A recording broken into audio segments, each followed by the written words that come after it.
आप सबका आपके अपने YouTube चैनल की कथा टीवी पर मैं मीनू शर्मा स्वागत करती हूँ। सभी को मेरा राधे राधे। आज की वीडियो में आप रसपान करेंगे माघ मास महात्म्य के 26वें अध्याय का। तो सबसे पहले हम जान लेते हैं कि कल यानी इसके 25वें अध्याय में क्या हुआ। तो कल 25वें अध्याय में मृगशृंग मुनि ने यमराज की वंदना करके सभी ब्रह्म कन्याओं को जीवन दान दिलवाया था। और अब इसके आगे की कथा का श्रवण हम आज के 26वें अध्याय में करेंगे। तो हो सके तो वीडियो को अंत तक देखिएगा और वीडियो अच्छी लगे तो लाइक एंड शेयर कीजिएगा और चैनल पर नए हैं तो सब्सक्राइब भी कर ही दीजिएगा। और हाँ, यदि अब तक के अध्यायों को नहीं सुना है तो एक बार चैनल पर विजिट करके उन अध्यायों का रसपान जरूर कीजिएगा। और हाँ, अच्छी लगे तो कमेंट बॉक्स में कमेंट करके मुझे जरूर बताइएगा। तो आज का यह 26वां अध्याय शुरू करने से पहले सर्वप्रथम हम भगवान श्री गणेश का ध्यान करते हैं।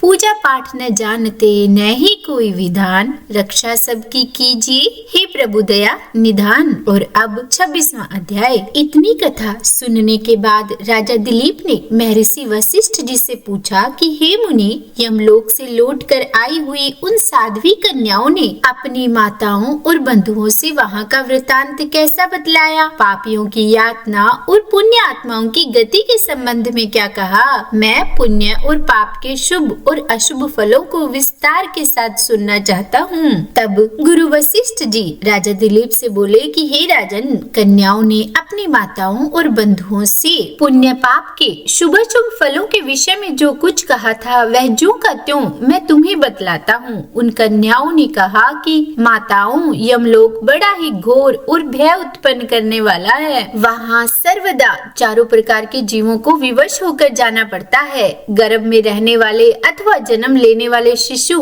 बालक, तरुण, अधेड़, बूढ़े, स्त्री, पुरुष और नपुंसक सभी तरह के जीवों को वहाँ जाना पड़ता है। वहाँ चित्रगुप्त आदि समदर्शी एवं मध्यस्थ सत्पुरुष मिलकर देहधारियों के शुभ और अशुभ फलों का विचार करते हैं। इस लोक में जो शुभ कर्म करने वाले कोमल हृदय तथा दयालु पुरुष है वे सौम्य मार्ग से यमलोक में जाते हैं। नाना प्रकार के दान और व्रतों में संलग्न रहने वाले स्त्री पुरुषों से सूर्य नंदन यम की नगरी भरी है। माघ स्नान करने वाले लोग वहाँ विशेष रूप से शोभित होते हैं। धर्मराज उनका अधिक सम्मान करते हैं। वहाँ उनके लिए सब प्रकार की भोग सामग्री सुलभ होती है। माघ स्नान में मन लगाने वाले लोगों के सैकड़ों हजारों विचित्र विचित्र विमान वहाँ शोभा पाते हैं। इन पुण्यात्मा जीवों को विमान पर बैठ कर आते देख सूर्य नंदन यम अपने आसन से उठकर खड़े हो जाते हैं और अपने पार्षदों के साथ जाकर उन सब की अगवानी करते हैं और फिर स्वागत पूर्वक आसन दे प्रिय वचनों में कहते हैं कि आप लोग अपनी आत्मा का कल्याण करने वाले महात्मा हैं, अतएव धन्य हैं, क्योंकि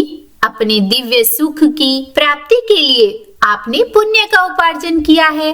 अतः आप इस विमान पर बैठकर स्वर्ग को जाइए। स्वर्ग लोक की कहीं तुलना ही नहीं है। वह सब प्रकार के दिव्य भोगों से परिपूर्ण है और इस प्रकार उनकी अनुमति ले पुण्य आत्मा पुरुष स्वर्ग लोक में जाते हैं। माताओं तथा बंधुजन, अब हम वहाँ की पापी जीवों के कष्ट का वर्णन करती हैं। आप सब लोग धैर्य धारण करके सुनिए। जो क्रूरता पूर्ण कर्म करने वाले और दान न देने वाले पापी जीव हैं, वे वहाँ यमराज के घर अत्यंत भयंकर दक्षिण मार्ग से जाते हैं। यमराज का नगर अनेक रूपों में स्थित है। उनका विस्तार चारों ओर से 86,000 योजन समझना चाहिए। पुण्य कर्म करने वाले पुरुषों को वह बहुत निकट सा जान पड़ता है, किंतु भयंकर मार्ग से जाने वाले पापी जीवों के लिए वह अत्यंत दूर है। वह मार्ग कहीं तो तीखे कांटों से भरा होता है और कहीं रेत एवं कंकड़ों से, कहीं पत्थर के ऐसे टुकड़े बिछे होते हैं जिनका किनारा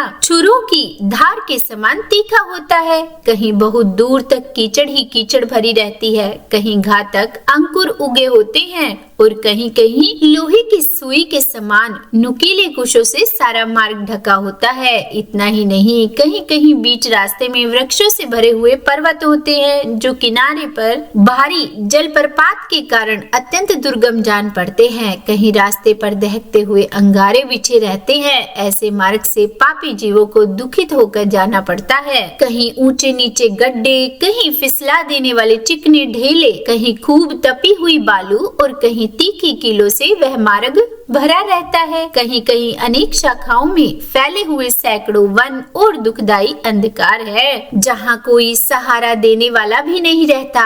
कहीं तपे हुए लोहे के कांटेदार वृक्ष, कहीं दावानल, कहीं तपी हुई शिला और कहीं हिम से वह मार्ग ढका हुआ है। कहीं ऐसी बालू भरी रहती है जिसमें चलना बहुत ही मुश्किल होता है, क्योंकि जीव गले तक धंस जाता है। कहीं गर्म जल और कहीं कंडों की आग, कहीं धूल मिली हुई प्रचंड वायु का बवंडर, तो कहीं बड़े बड़े पत्थरों की वर्षा होती है। उन सब की पीड़ा सहते हुए पापी जीव यमलोक में जाते हैं। कहीं तीखे अस्त्र शस्त्रों की वर्षा होती है, जिससे अनेक सारे शरीरों में घाव हो जाते हैं। कहीं बहुत ठंड, कहीं सूखी और कहीं कठोर हवा। यह सब सहते हुए पापी जीव सूखते और रोते हैं। इस प्रकार यह मार्ग बड़ा ही भयंकर है। वहाँ कोई सहारा देने वाला नहीं होता। ये मार्ग निर्जन, अंधकार से भरा हुआ, बहुत बड़ा, भयंकर, कष्ट देने वाला मार्ग होता है, जिस पर अत्यंत भयंकर यमदूतों द्वारा समस्त पापी जीव बलपूर्वक लाए जाते हैं। उस समय वे अपने किए हुए कर्मों के लिए शोक करते हैं और रोते हैं। उनका आकार प्रेत जैसा होता है। उनके शरीर पर वस्त्र नहीं होते। वे शरीर से दुर्बल और भयभीत होते हैं। भूख प्यास से बहुत दुखी होते हैं। यमदूत किन्हीं किन्हीं पापी मनुष्यों के एक पैर में सांकल बांधकर उन्हें घसीटते हुए खींचते हैं। कितनों की बाहें पीठ की और घुमा कर बांध दी जाती है और उनके हाथों में कील ठोक दी जाती है। किन्हीं के पैरों में जंजीर बंधी होती है। कुछ जीवों के गले में रस्सी बंधकर उन्हें पशुओं की भांति घसीटा जाता है। कितने जीवों की जिह्वा में रस्सी बांधकर फिर उन्हें खींचा जाता है। यमदूत किसी किसी की नाक बांधकर खींचते हैं, तो किसी के गाल तथा होंठ छेदकर उनमें रस्सी डाल देते हैं और उन्हें उस रस्सी से खींच कर ले जाते हैं। किन्हीं को भालों से छेदा जाता है और कुछ बाणों से घायल किए जाते हैं। कुछ को लोहे की डंडों से पीटा जाता है और वे चीखते चिल्लाते हुए इधर उधर भागते हैं, पर उन्हें विवश करके यमलोक में जाना ही होता है। वे भूख प्यास से पीड़ित होकर अन्न और जल मांगते हैं। धूप से बचने के लिए छाया की प्रार्थना करते हैं और शीत से दुखी होकर तपने के लिए अग्नि मांगते हैं। इस प्रकार अत्यंत दुखमय मार्ग से चलकर जब ये प्रेतलोक में पहुंचते हैं, तब उन्हें यमराज के आगे उपस्थित किया जाता है। उस समय वे पापी जीव यमराज को भयानक रूप में देखते हैं। वहाँ असंख्य भयानक यमदूत जो काजल के समान काले,